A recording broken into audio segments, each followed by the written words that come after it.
This message goes out to all you people pleasers and overachievers out there. I'm one of you, and I'm here to say you don't have to be so damn good. You really don't. You can be bad. And by bad, I mean just break a few rules here and there. Not even big rules. Just those little rules that you set for yourself that nobody else seems to think are important, but for you are actually holding you back from just relaxing and putting yourself first every once in a while. I have a major complex about being good. Often I think my brain thinks that being good is more important than being right. Doing the good thing is more important than doing the right thing. To the point where, like, even at 35, when I'm in therapy, I will be afraid of like getting in trouble. I talk to my therapist about things and I'm like, oh, but what if I get in trouble? Oh, but I don't want to give that answer because what if it's the wrong answer? She's like, no, don't worry about it.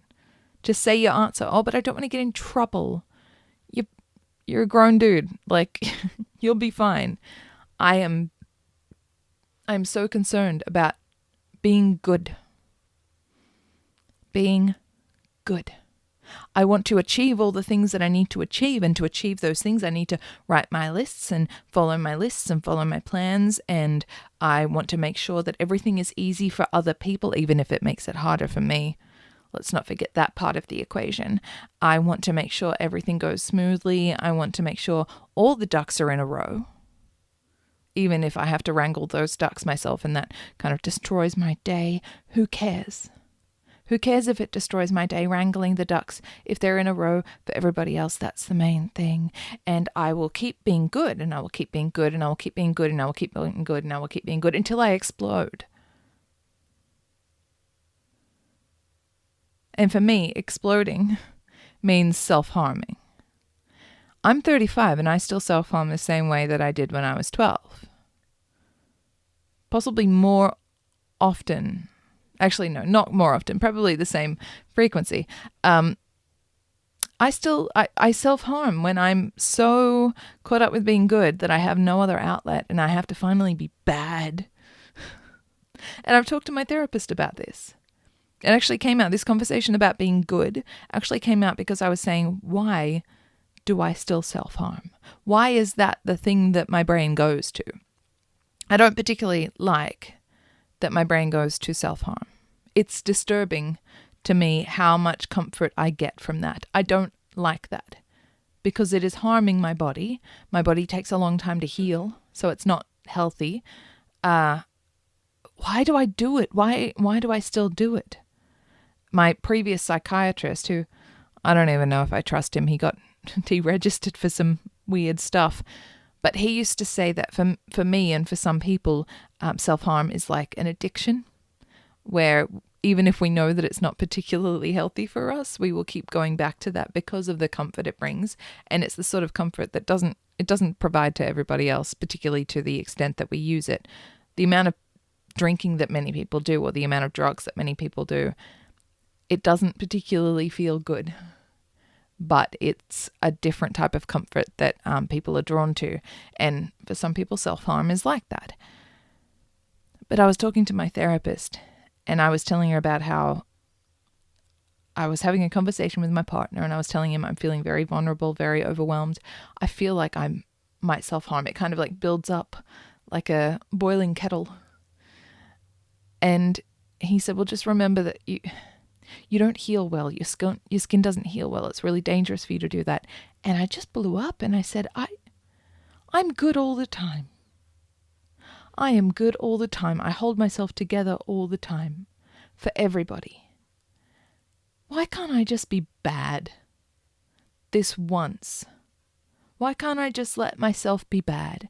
And he said, because when you're bad, you hurt yourself. When you're bad, you do things to yourself that end up hurting yourself for a long time. And my therapist was likening it to people with EDs, eating disorders, and how they're often the most good. High achievers, people pleasers. They're good all the time, and their EDs are the another aspect of control, another aspect of being good, but it's also their one bit of being bad. You know, they'll go to hospital for an ED and they get to be bad. They don't have to be good anymore. And it's a similar kind of thing.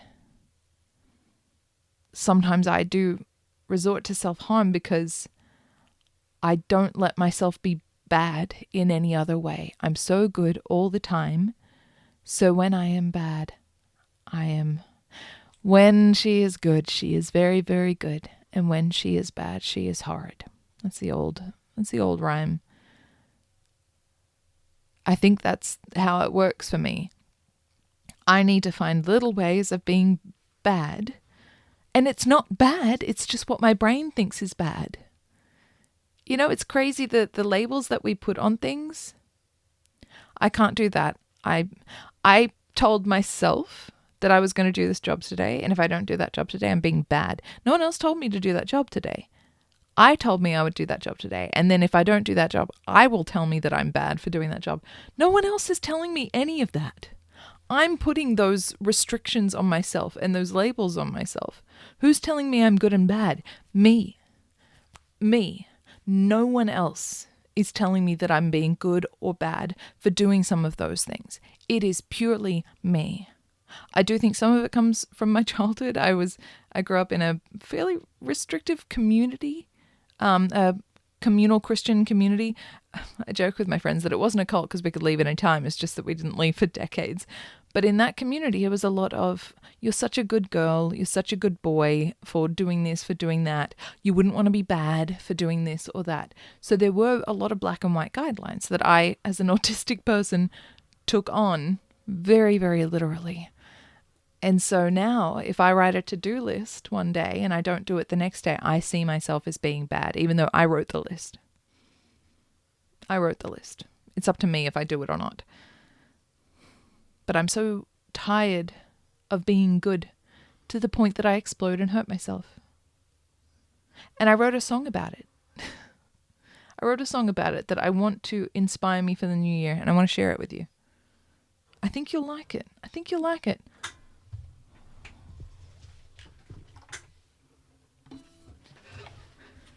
Just be aware that it's very new. I only typed it up today because it was just in notes, so forgive me if I'm not very good.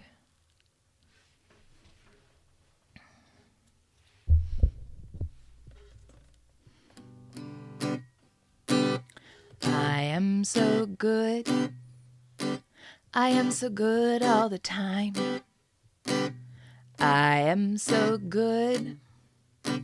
I'm going out of my mind. I am so good, I always do all of the things on my list. I am so good, if there's an evil, I know how to resist. I'm so good, it makes me want to scream. And so I scream, oh, and so I scream, oh, and so I scream, oh. I scream inside. I've got a lot of bad to hide. I scream inside, 'cause I wouldn't want to make a fuss. I scream inside, I keep my feelings tightly wrapped on a shelf. I scream inside and always seem to end up cutting myself. I scream inside, I need a better release. And so I scream out loud, and so I scream out loud, and so I scream out loud. I'm sick of being good, doing what I should, sick of living up to expectations. I am sick of playing nice, always measuring twice. I just wanna dance with my demons. I wanna dance with my demons. I wanna dance with my demons. I wanna dive in the deep end. I wanna dance with my demons. Oh, oh, oh, oh, oh,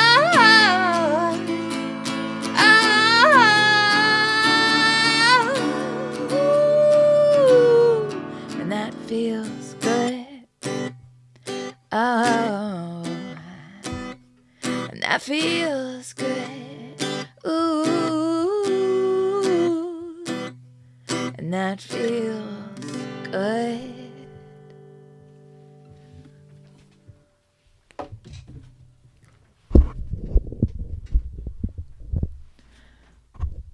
I just want to clarify, I'm not advocating for actually communing with demons in that song. I love God. I'm not into that nonsense. But the demons that I'm talking about, when it comes to you people pleasers, it means when you look at a buffet or a table full of food, put the food that you want on your plate instead of waiting for everybody else to swarm the table, taking all the food, and then you get left with the dregs. That's the demon, or rather the thing that you demonize. For you overachievers, it means if you've got a goal for the day, like study this many hours or work this many hours or complete this project, and you're really not feeling it and you're really feeling stressed, don't do it. Have a rest. That's your demon, or rather the thing that you demonize. Dance with that. Flirt with that. Do that. Have the rest. Pick the food you want. Pick the activity you want, and don't give a damn if anybody else agrees. Just go and do it instead of waiting for everybody else to decide something and then going along with it. Just take a break. Just ignore your to-do list for the day. Just don't measure yourself by your achievements, but instead measure yourself by how calm you feel, how much you enjoyed your day. If you have a day where you didn't achieve anything, but you had a really good time, those are the demons that we're talking about here. The things that we demonize because they're not good.